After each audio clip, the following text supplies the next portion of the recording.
Ice Warrior came about because I have always suffered with anxiety throughout my life for various different reasons. I grew up in the Lake District. I had an alcoholic mum. I had various challenges throughout my life, and a lot of anxiety was kind of a byproduct of that.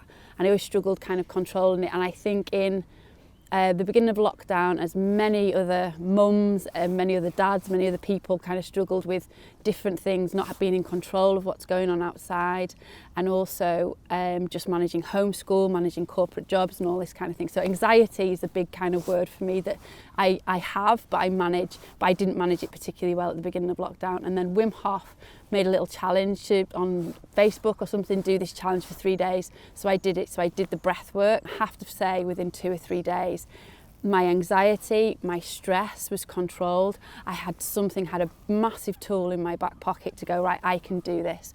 So I just kept on challenging myself. So the main reason why I started doing these ice challenges for myself was because I wanted to control anxiety. But then what I found was that it rippled into all sorts of other things in my life. I became a stronger person emotionally. I'm a very emotional person, and I managed to kind of get some control, some kind of more thoughts around those emotions. Physically, I became a lot stronger. Hormones, so I'm 45, I'm perimenopausal. Hormones seem to balance a lot more, and that was quite a big thing. And just strength. And then people start going, what are you doing? How are you doing this? Why are you looking so amazing? Why are you acting so amazing?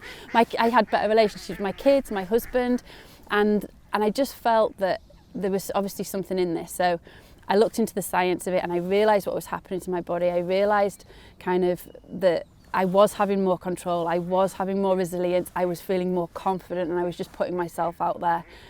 And I was in a corporate career, but I always had this entrepreneurial itch that I've kind of scratched before. I left corporate world to look after my kids when they were young, but I'd gone back.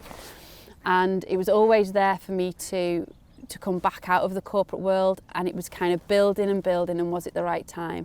And then I got made redundant, and I was like, is this my time? And it wasn't. I was like, no, I'm not ready. I still want my security of my corporate job. I'm not ready to fly that nest. And then a few more months went on, and it just kind of felt right. The timings were right. Everything kind of surrounded it was amazing. And that's when the Ice Warrior kind of came about. So when I first took that cold shower, I was literally like, what the fuck? It was just shock. And then when I first took my first cold bath, I have to say it just felt like that anxiety, stress was just washed away from me. And it was a case of I can't think about anything else except for that cold surrounding my body. So it was just getting into that cold, and it's quite meditative in terms of when I get into it. And I go into I just kind of tune into my body, and all the stress just was taken away. It's like it was just washed out of my whole body and mind, and then I could start again. So I use it now as a prevention tool, obviously, because I do my cold every single day. But I also use it as a bit of a cure. So if things do start to go on top of me, I know what I need to do. I need to go and do my breath work, and I need to get in that cold water just to start again. There's a lot of overwhelm I get, so I put too much on my plate all the time. I have 2 young kids that I absolutely adore, but they take a lot of my life, take a lot of my time. My husband, the house, the job, the business, the dog, all those kind of things is just a little bit overwhelmed. Then you chuck Christmas into the mix, and then you chuck another few things into the mix, and it's just a lot to do. And I think what the breath work and what the cold does to me is it helps me put those things in perspective, and it helps me kind of take the overwhelm out of it and go, actually, you don't really need to clean the house today, and you don't really need to do all those things. For me, 5 years was a pretty poignant time, and it was a big change in terms of how I thought. So I had a ruptured ectopic pregnancy that was that I went into hospital with, and they left me for a period of 14 hours before they found out what it was. But I knew in that time, I knew that I was dying, I knew that my internal bleeding was taking over my body, and it was a scary situation. I was by myself in hospital. And then when the surgeon came to see me after they'd operated on me, they said I was very lucky and I had an hour to live. And those words echo to me. It's like, 1, why did you leave me for 14 hours and to have an hour to live? 2, it's like, I've got 2 kids and a husband, and I can't just be here one day and then be here the next day. So I think for me, that was a big turning point, which kind of led into kind of my health and wellness and managing my anxiety. And I think that was my wake-up call in terms of what's important in life, and your health comes first. Your mental health, your physical health absolutely comes first.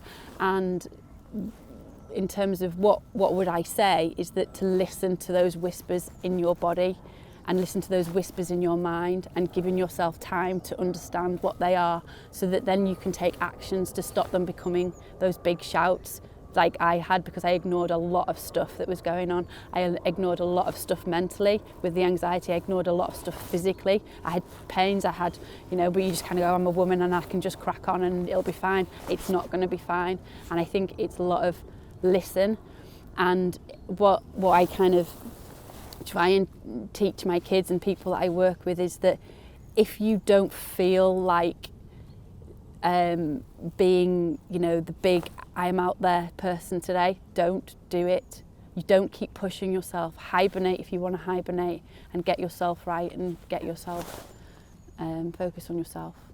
I have gone through a believing and trust stage, in believing in and trusting in myself, believing and trusting in my ability and my business, my family, all that believe and trust in terms of coming together. And I didn't believe and trust in it for a while, but I've gone through that. Now I've gone into a stage of I can absolutely do anything, and I am more confident than I have ever been in my life. I think that the thing that I'm most proud of is taking that plunge to leave my corporate career, to follow my dream, to do a job that I love and absolutely passionately love on a daily basis. And that does two things for me. It shows my children that you can do what you love, and you can make big, bold moves without any proof that it's going to work. The other thing is, and again to my kids, it shows me that you can be strong, you can be happy, you can be healthy, you can be strong. And so a quote from my son is that he was walking to school one day, and he's just 7-year-old, and he goes, I am just like my mum. And I kind of go, really? Why are you like your mum? And he just went, I'm strong, just like my mum. And for a little boy to look at his mum and say that, to me that's just job done. The little boys look at their dads and all this kind of stuff, but he looks at me and both of them just see me as a really, really strong person. And for me that is important, both on doing a job that you love, but also the stuff that I do makes me strong, and I help other people be strong.